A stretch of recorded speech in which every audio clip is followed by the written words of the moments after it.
Hello and welcome to A Gypsy's Kiss, the vlog. I'm Shelley Carney. And I'm Toby Eunice. Hi, Toby. Shelley, how are we doing? I'm great. Well, apparently you're great. What is all that? Treasure? Yeah, treasure around your neck there. Golden green. What's a special day today? It is nobody's birthday. Mardi Gras. Mardi Gras. You're celebrating Mardi Gras? Mardi Gras, Fat Tuesday. Nice. It's as much as I can do. I don't get to eat a bunch of stuff or drink a bunch of stuff. So Oh, because I of get the to competition. wear beads. Yeah. What about ashes? Are you going to go get ashes tomorrow? Nah. Oh. So I like you're ashes. a Mardi Gras Catholic. Eh. I like a party. One of these days I like I'm going a to tell you party. about the first great adventure in my life was to Mardi Gras when I was about 14 years old. Oh, yeah. I heard Yeah. about that. Yeah, we'll That's do where that. the name Gypsy's Kiss kind of originated. That's isn't it exactly. Yeah. Hey, you have a good memory. We're going to have to We're going to have to tell that story. have a whole one day. video about that. Okay, what are we doing today? Well, let's talk about what we did yesterday. We went to Santa Fe to see Forrest I'm gonna and to bunch of slide here. participate in the drawing for the great raffle, the Fenn money bag raffle at the Santa Fe Children's Museum. And I got to officiate and interview people, and yeah, we did And you that. did it, and you did a great job. Thanks. And it was a great event. It raised over $7,600 for the Santa Fe Children's Museum. Forrest was very grateful. Jessica Jenkins, who's the marketing director for the museum, was also very grateful, as were all the members of that community, to the search community for their contributions, but especially to Dale Neitzel. For putting the raffle together and organizing it and getting all those tickets sold and the money to Fenn so they could give it to the museum and took care of it all. That was great. We had a lot of fun. We put some pictures up on a Gypsy's Kiss. We also have a video that we've put on our Vimeo channel. It's an edited version of the live stream. The real live stream. Right. The live stream that we did while we were there. That was kind of the reason for us. Okay, I got to make a noise here because I need to turn my microphone so it's facing me. You're going to hear a little extra noise there. Okay, so now we're up to, what are we talking about this week? We get some clues and some hints to share.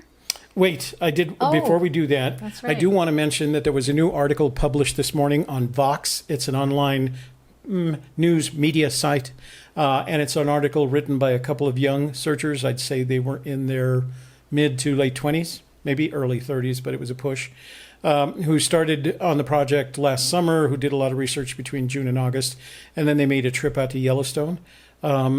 It's good reading. It's a very well-written article, and the reason it'll be of interest to you is because it'll remind you of all your adventures looking for the treasure. They reduced their trip to 3 solutions. One that they got from that gentleman in Scotland that is adamant about him knowing where the treasure is. One that they garnered by collecting all the stories on the various forums, and one that they designed themselves. And they had a lot of the same experience. Like I said, you're going to empathize with their stories. Sitting in the Jeep, listening to the rain on the roof and wondering why they're there. Yeah, exactly. What am I We doing? were so here? sure it was here. So yeah, there was a lot of that. Like I said, you'll empathize. The other nice thing about it is at the end of the video at the end of the story on Vox, there's a video that they produced in a documentary style, kind of a rough populist documentary style, that you'll enjoy because, again, it's going to remind you a lot of the time that you've probably spent out in the field. So all right. Now we're ready for the exciting hints and clues that you've put together. Why don't you tell everybody what we're going to try and talk about today? So we're going to talk about Too Far to Walk and the unintentional clue that was included in the book, and maybe we have an idea about that. Right. So it was unintentional because Forrest said it was unintentional. Unintended was the word that he used. And it was noted afterwards that there might be someone asked him if there were any clues in Too Far to Walk, and his response was, yeah, there was an unintentional one that's included, but you'll have to, as with everything with Forrest. So we all started looking through our copies of Too Far to Walk. I thought I found one in the preface that could have been unintentional, and the reason I think it's unintentional is because of the way I think Forrest writes. Forrest writes from the heart. He doesn't write from the head, not that he doesn't use his head, but he writes from the heart. And in the preface, he tells the story of traveling down the Madison River, and he describes it in a very heartfelt way, but he includes a couple of phrases that I thought, and I think other people think are interesting. The first one is, he says, the river distance was about 10 miles, which I thought was an important number because he was traveling. What made it important was the last sentence in the last paragraph. I promised myself that someday I would make that trip again. That day never came for me, and my disappointment still casts a lonesome shadow across the Madison River. For me now, it's just too far to walk. And so the conclusion I came to was that the conjecture that I'm making at that point, the conjecture I was making, was that too far to walk is 10 miles, which seems perfectly rational to me. And again, I think it was an unintended clue because he was writing from his heart. He was talking about a story as a 13-year-old child in 1943, walking down this river and going back there since then, and being disappointed that he could not do that at whatever his advanced age was at that time. Well, I know a lot of people agree with you, and they've also found that as well. And they agree that they think the 10 miles is significant. I believe that's true. There's a problem with the significance of the 10 miles, though. And that's what I want to talk about today. So, as always with Forrest, there are layers of complexity. Nothing is ever as simple as it seems. And I'm not sure whether he actually wrote that, but it sounds like the kind of thing that he could have written. So nothing is as simple as it seems. During the trip, he describes he started the trip, doesn't give an exact location, but he says he started the trip a couple of miles from West Yellowstone. So I started looking at the map around West Yellowstone, started wondering, well, if I was there and if I was planning my little 3-day fishing trip all by myself and I was 13 years old, where would I go? I think there are two options within that couple of miles from West Yellowstone. For a 13-year-old. For a 13-year-old. The first and least obvious would be what is referred to as Barnes Hole. And as you can see, this is 191, which is the main thoroughfare. That's a paved road now. Back then, it was a dirt road. It did exist, but it wasn't paved and it was rough. It was a forest road at that time rather than a 2-lane highway that took you through Yellowstone, to and through Yellowstone Park. So this one is Barnes Hole. You could have gotten there because there was another forest road that would get you to Barnes Hole. I'm going to turn my microphone in my direction. Would get you to Barnes Hole. But the one that was more obvious to me was down here. Now, that location doesn't have a name on the map, but it is a couple of miles from West Yellowstone as you go from 191. But the biggest advantage is that if you look closely at it, it's and this is how it looks today on Google Earth. I imagine, since that all looks modern in construction, that wasn't there at the time.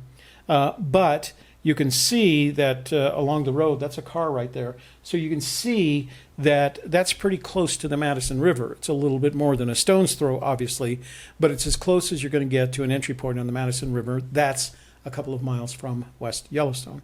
The Barnes Hole, once you get there, is close, but I imagine what happened to young Forrest at age 13 was he probably asked a friend who was driving in that direction if he could get a ride with him and drop him off there, and he would have thought himself, I'm not sure that people today would say that's close, but for Forrest at that time in his life, as adventurous as he was, he would have said to himself, that's as close as I need to get to the Madison River to get into it.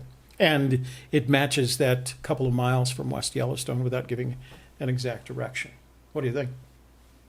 Well, yeah, he, of course, is very adventurous, you know. I recall the story he told when he was shot down as a Air Force pilot and how he had wanted to traipse through the jungles of Laos to defeat tigers and snakes, and instead he just called for a ride. Yeah, but, because he couldn't understand. He didn't know how his family would feel about that. Yeah.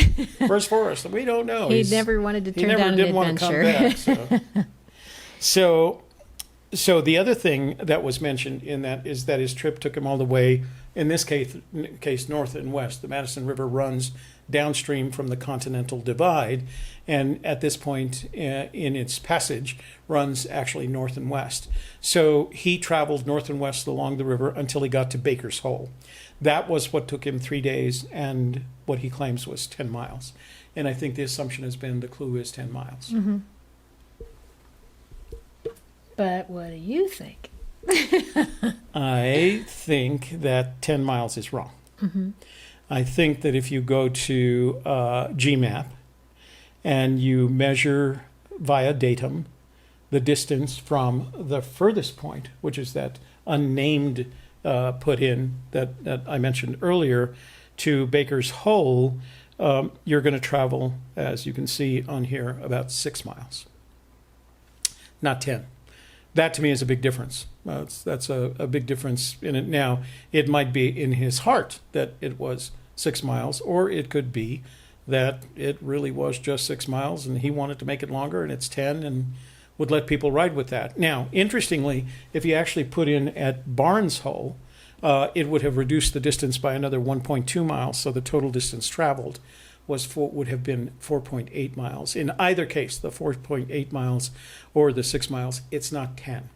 And I think the difference comes when you start thinking about that last sentence in the last paragraph, where he says, now it's too far to walk. And for an 80-year-old man, 6 miles might be too far to walk. But it also tells me that once I go in the canyon down, there's a good chance that I don't have to travel 20 miles down the canyon or even 10 miles down the canyon. I need to travel between 4.8 and 6 miles down the canyon. Now, I will point out that this area that I'm describing, although he describes it in too far to walk, it is not my opinion, or it is my opinion, that is not a solution. I don't think it is hidden along that part of the river. I think for us, as the searchers and as the readers of all of this, it's more of a clue in the distance of all of that. Mm-hmm. Could So- be 10 kilometers then.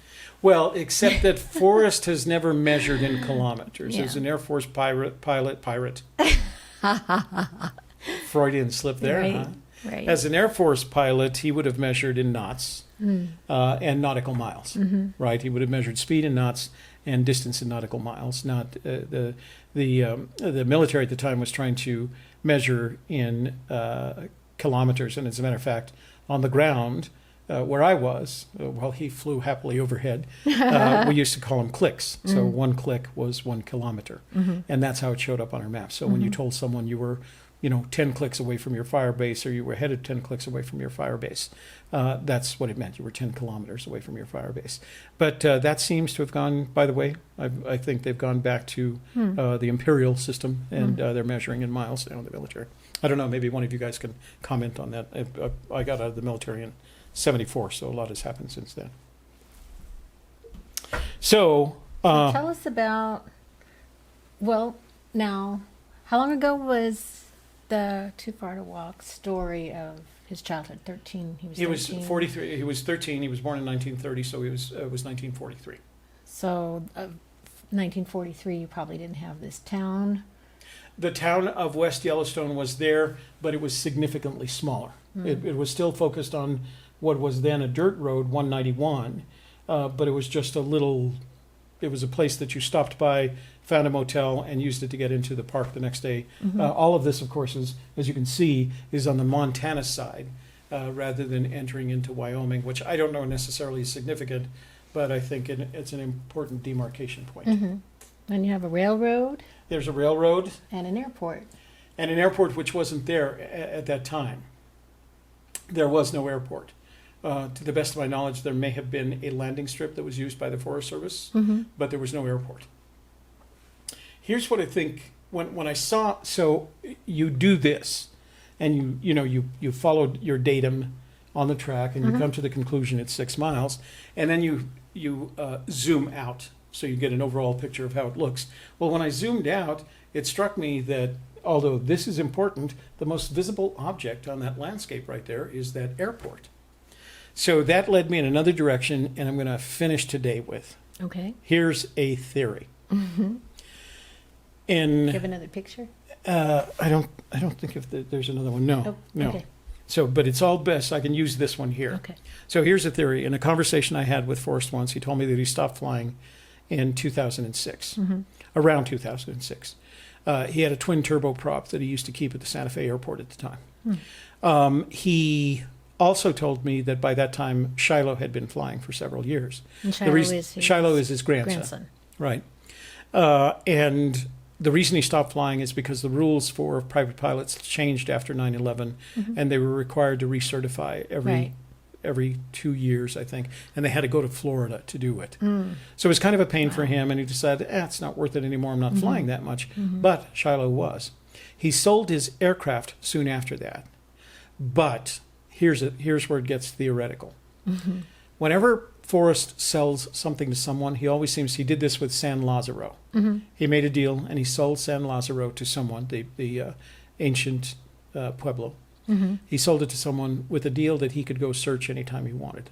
Right? His access. Go. He wanted access to it so that he could excavate.